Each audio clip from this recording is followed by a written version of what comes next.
Mga bigay sa magandang oras po sa lahat at welcome po sa aking channel. Eto po, okay?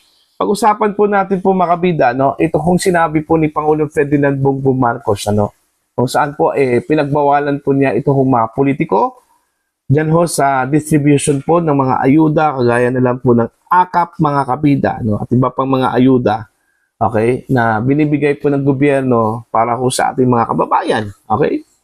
Tingnan natin kung susundin ba, no? O baka hanggang salita lang po ito kung si Pangulong Ferdinand Bongbong Marcos, ano? Mga kabida. Ang dami hong traces po ito, ano?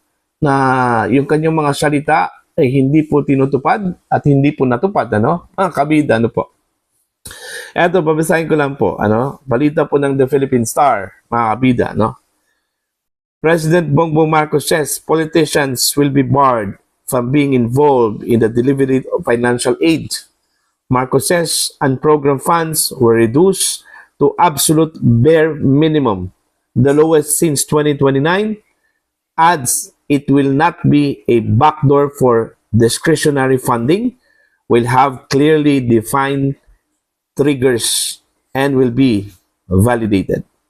He says he vetoed 92.5 billion pesos worth of allocations in the 2026 budget. Ayan. So pinagbabawalan po niya mga kabida ito kung mga politiko, ano? Na kasama po doon ho sa pamimigay po ng ayuda, no? Kagaya ho sa nangyari noong 2025, ano? Mga kabida, no? Yung panahon na yun, election ano? So syempre naman po, nagkakadara pa po mga kabida ito mga politiko, ano? Na sumama doon ho sa pamimigay po ng ayuda. Mismo yung dating speaker po yung nanguna po nung time na yun Alright? Kung akala mo po mga kabida, parang sa kanya yung budget. Dahil parang siya yung may-ari po ng pera ano? Kung mamigay po, wagas, mga kabida, ano po? Ito kung si dating House Speaker Martin Romualdez po, ano? Siya kasi yung nanguna Yung mga kongresista po, during that time, hindi ho sumasama po dyan makabida kung hindi po si dating House Speaker Martin Romualdez ang nanguna. Kaya nga lumabas yung expose po ano, ni Mayor Benji Magalong po makabida. Yung sinasabi po niyang 777, 37 po. Okay? Kung malapit ka sa House Speaker, may 777 ka raw, ano? Makabida. Ano po itong 77? 7 million para ho doon sa AKAP, 7 million para ho doon sa MAIP, at saka 7 million para doon ho sa TUPAD, mga kabida, no? Yun yung sinabi po ni Mayor Benji Magalong, ano, during that time. Kaya nga, talamak yun mga kabida, no? Kahit pinupuna na po. Dahil, yun nga ang dami hong mga mababatas po na sumasama ano? Yun pala, bawat sama pala mga kabida, meron pong 777.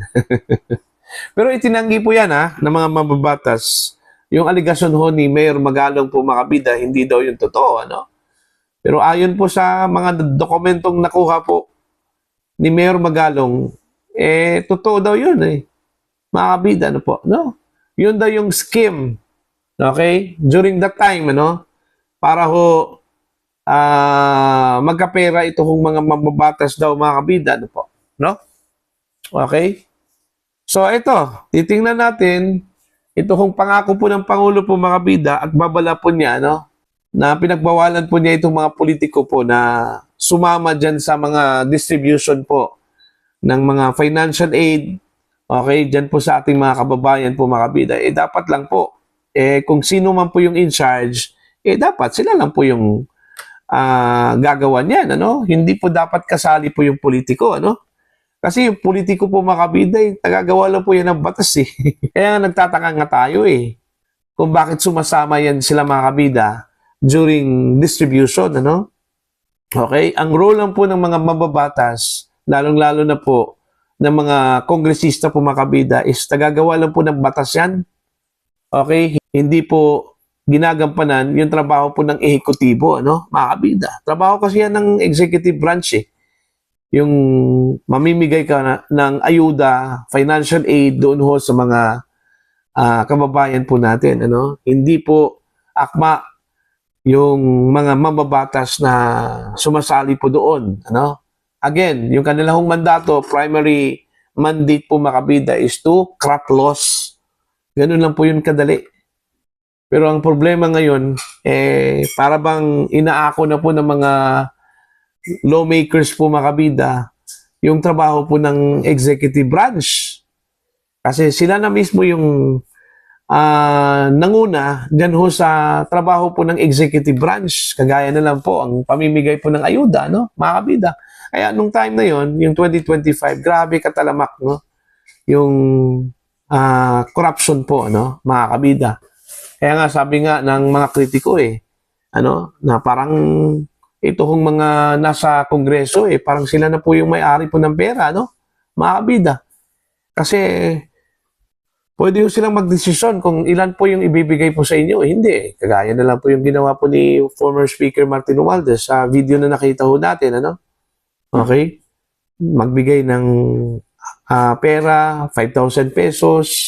Okay? Mga kabida. Pwede ho siyang magdesisyon kung sino yung bigyan po niya, no? Okay? So, anong nangyari tuloy, ano? Kinwestiyon po mga kabida ng Commission on Audit yung around 900 billion pesos po, ano, na financial aid po mga kabida, ano, ng AKAP. Alright? Na hindi daw napunta doon ho sa kwalipikadong mga beneficiaries po, ano? Okay? Mga kabida.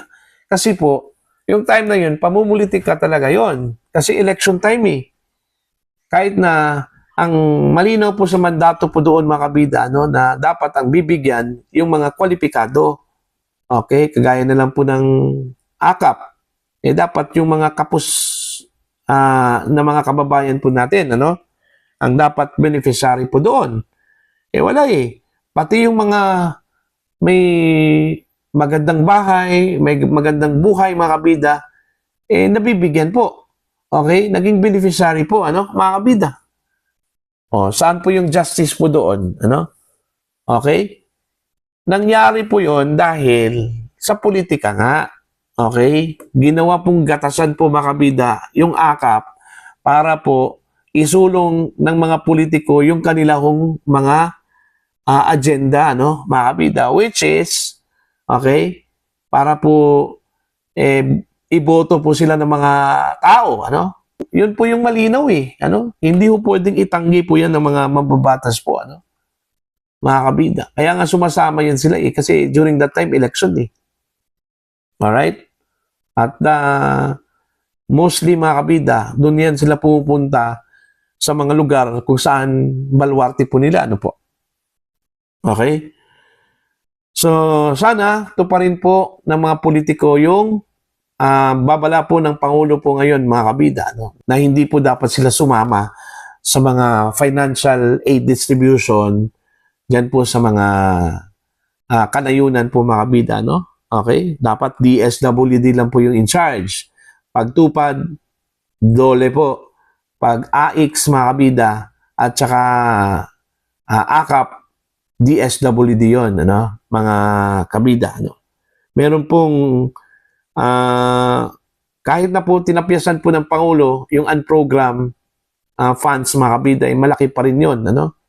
Kahit na 92 billion pesos po yung kanyang tinapyas, malaki pa rin yon kasi I think nasa 200 to 300 billion ata, no, yung